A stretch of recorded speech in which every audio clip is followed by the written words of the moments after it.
लोग जो है आज पुतला दहन कर रहे हैं। देखिए, जो भारत के जो गृह मंत्री हैं अमित शाह जी ने संसद भवन में बहुत गलत टिप्पणी किया है। अंबेडकर अंबेडकर अंबेडकर, तो अंबेडकर एक विचारधारा है, उनको सोचना चाहिए कि अंबेडकर एक विचारधारा है।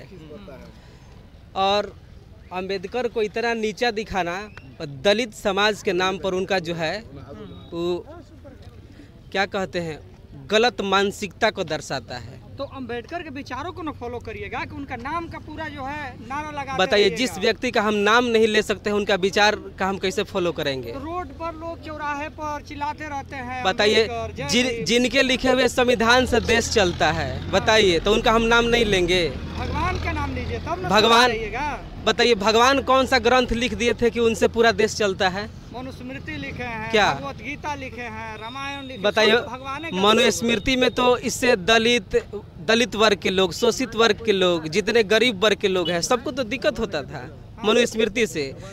संविधान से तो सबको कम से कम बराबरी का हक मिल रहा है। वर्ण व्यवस्था के अनुसार जिस पर जो काम सूट करता है वो काम बांटा गया मनुस्मृति के द्वारा, और उसका आप लोग विरोध कर रहे हैं। काहे नहीं? अच्छा बताइए, वर्ण व्यवस्था के अनुसार तो दलितों को बहुत दिक्कत होती है। तो हम इसका विरोध नहीं करेंगे तो क्या करेंगे? उसका हम सपोर्ट करेंगे। भगवान को तो बाबा साहब के संविधान के माध्यम से घर मिला, छत मिला, और वो लोग क्या बोलेगा?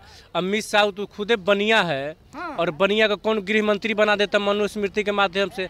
चाउरे गेहूँ बेचता। तो बाबा साहब के संविधान की देन है कि आज वो गृह मंत्री बना हुआ है भारत का, और नरेंद्र मोदी प्रधानमंत्री बना हुआ है। नहीं तो चाय बेचने वाला खुद कहता है ना जी कि हम चाय बेचते हैं, चाय बेचने वाला राजा बन जाता देश का। मनुस्मृति का अगर मनुस्मृति लागू होता ना जो से बोल रहा है, और बाबा साहब की ये देन है। अभी से हम बोल रहे हैं कि अमित शाह, बाबा साहेब को तुम जो है ना रोज जाप करो, तब जाकर तुम्हारा जो ये जो गलती किए हो उसको जो है सुधारा जा सकता है। तो आपने कहा कि बाबा साहब को बदौलत भगवान को भी छत मिला। भगवान को कैसे छत मिल गया? घर आप अयोध्या में राम को देखिए, 400 वर्ष से वो एथी में थे, टेंट में थे, वो टेंट में। और वही बाबा साहब का संविधान ही था आज जो था कि आज उनको छत मिला, जो वहाँ मंदिर बना। कहीं मनुस्मृति था, कहीं नहीं बना लिए। अब वो कौन रोका था? उस समय तो बाबा साहब के संविधान तो नहीं था। आज बाबा साहब की संविधान है और आज़ादी के 75-80 साल होने वाला है, और इसी बाबा साहब के संविधान की ही देन है कि आपको जो है आपकी भगवान को टेंट में मकान मिला, घर मिला। और आप बोलते हैं मनुस्मृति के बारे में, ये वो बोलते हैं। आप लोग कह रहे हैं कि बाबा साहब का अपमान नहीं हुआ, अपमान हुआ।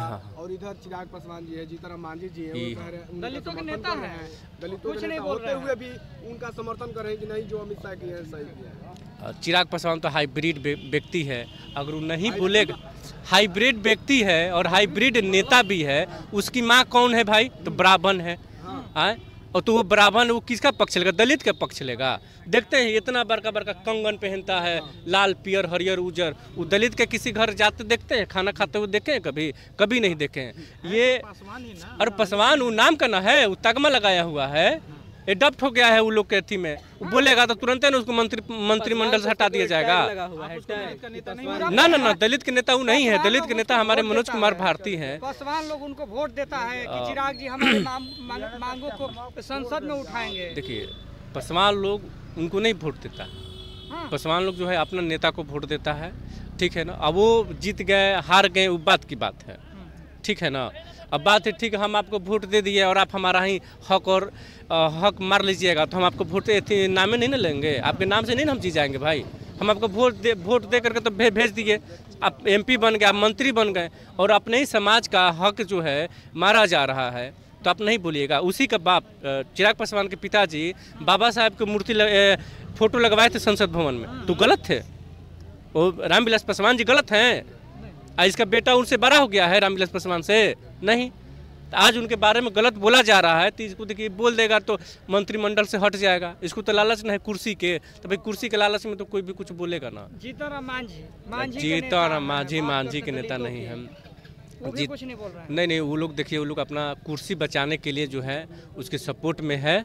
अगर कल वो लोग को हटा दिया जाए तो कल ये लोग भी बोलेगा, लेकिन क्या करिएगा, कुर्सी बचाने के लिए तो कुछ तो बोलना पड़ेगा ना। तो इसलिए बस वो लोग अपना देश में जो राजनीति चल रही है। अच्छा, आप भी बताइए। राहुल गांधी जी, जब से उन्होंने कहा अमित शाह ने अम्बेडकर, तब से राहुल गांधी सबसे बड़ा बाबा साहब का फैन बने हुए, कहते हैं मैं सबसे बड़ा भक्त हूँ बाबा साहब का। उनको क्या कहें? देखिए, राहुल गांधी हो या अमित शाह हो, वो दोनों व्यक्ति बाबा साहब का अनुयायी नहीं है। उन्होंने दोनों व्यक्ति ने बाबा साहब का अपमान किया है। और राहुल गांधी आज बता रहे हैं कि हम बाबा साहब के भक्त हैं, ये उनका दिन नहीं है, यहाँ के दलितों का दिन है कि बाबा साहब के ज़मीनी स्तर पर उनको पढ़ने लगा, सोचने लगा, सर्च करने लगा, लिखने लगा, तो बाबा साहब का नाम गूंजने लगा पूरा विश्व में। तो इसलिए उन लोग का डर है कि दलितों का वोट कैसे लिया जाए, तो बाबा साहब को लोग नाम लेते हैं, बाबा साहब के विचार फॉलो नहीं करते हैं जी। तो सिर्फ वो लोग राजनीति के तौर पर बाबा साहब का नाम ले रहे हैं? बिल्कुल राजनीति के तौर पर। जब चुनाव आया था तो उन्होंने नारा दिया था कि संविधान बचाने, संविधान बचा लिया, दलितों के वोट ले लिए और दलितों के वोट कर लेकर और दलितों का अपमान कर रहे हैं नेताओं को। एक तरफ जब बाबा साहब चुनाव लड़ रहे थे तो उनके पिताजी जवाहरलाल नेहरू उनके विरोध में प्रचार करते थे और उनके जो है पोते जो हैं वो आज भक्त बने हुए हैं। देखिए, नेहरू जी से उनके समय की बात है, उन्होंने अपना एक पिठलघु चुनाव में लड़ाया था तो अपने पार्टी का ना प्रचार कर रहे थे। बाबा साहब के जो विरोध लड़ा था वो नेहरू जी के पार्टी का था और बाबा जी अपने पार्टी से चुनाव लड़े थे। भले बाबा साहब ने हार गया था वो चुनाव, पहला चुनाव में, लेकिन बाबा साहब कानून मंत्री भी थे, कानून बनाए उन्होंने और बाबा साहब के कानून से ही आज देश चलता है। और नेहरू जी और चाहे राहुल गांधी हो, ये सिर्फ बाबा साहब का नाम ले रहे हैं, उनका विचार फॉलो नहीं करते हैं। ये आप लोगों को समझना होगा, हमारे देश को समझना होगा, यहाँ के दलितों को, वंचितों को समझना होगा। आने वाला 2025 चुनाव में आपकी पार्टी की क्या रणनीति रहने वाली है? देखिए, हमारी पार्टी की रणनीति पर मंथन चल रहा है। बिहार में चुनाव लड़ेगी, 243 सीट पर की तैयारी है। देखिए, अभी हम गठबंधन की चर्चा हम अपने बल पर बात कर रहे हैं कि हमारे 243 सीट पर हमारे प्रत्याशी अवेलेबल है, वो चुनाव की तैयारी कर रहे हैं और जनवरी फरवरी तक आप लोग के बीच में वो रणनीति भी आ जाएगी, सामने भी आ जाएगी, मुद्दा भी आ जाएगा जी।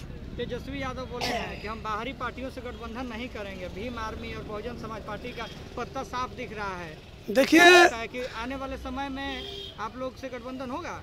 देखिए, ये तेजस्वी भाई जो बोले हैं बहुत सोच समझ के बोले हैं और उन्होंने जो दिशा दिखाया है बिहार के दलितों को, उस बिहार के दलितों को समझना होगा कि क्या उनके विचार जो सही है या गलत है, वो आने वाले समय में दिखाई देगा।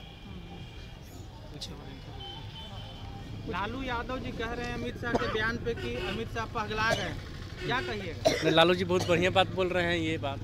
हाँ, लालू जी की इस बात पर हम सपोर्ट करते हैं। अच्छा। कि अमित शाह पगला गया है। अगर पागल नहीं होता तो बाबा साहब के बारे में इस तरह से नहीं बोलता कि अम्बेडकर लोग बोल रहा है, पैशन हो गया है। और इतना अगर भगवान का नाम लेता तो स्वर्ग मिल गया होता। तो वो तो बहुत पहले से बाबा भगवान का नाम ले रहे हैं।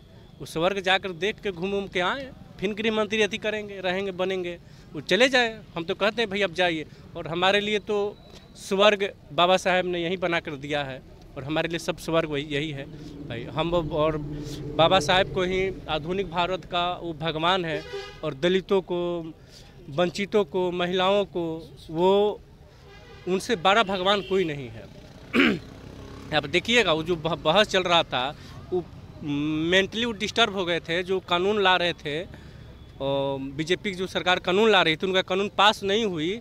वन इलेक्शन वन, वो एक देश वन नेशन वन इलेक्शन कानून का फेल हो गया। वो तिलमिला गए। तिलमिलाने के बाद क्या हुआ, बाबा साहब पर वो बोल दिए। उनको कोई लगा नहीं कि भाई क्या बोले नहीं बोले, बोल के वो फंस गए हैं बेचारे। तो वो जो है कानून जो फेल हुआ ना, पास नहीं हुआ, इसमें वो तिलमिला करके जो है उटपटांग जो है बातें वो बोल रहे थे। उस दौरान हम लोगों ने सुना था कि हिंदू कोड बिल पर वो भाषण दे रहे थे, बोल रहे थे, उसी के दौरान ही बात आई थी। अगर आज यहाँ बेटियों को अगर उसके बाप में हक मिलता है तो बाबा साहेब की देन है। अगर यहाँ महिलाओं को सम्मान मिलता है तो बाबा साहेब के देन है। नहीं तो यहाँ यही देश में महिलाओं को उसके पति को मर जाने के बाद जिंदा जला दिया जाता था। आज अगर वो स्वेच्छा से सम्मान पूर्वक ज़िंदगी जीती है तो बाबा साहेब की देन है।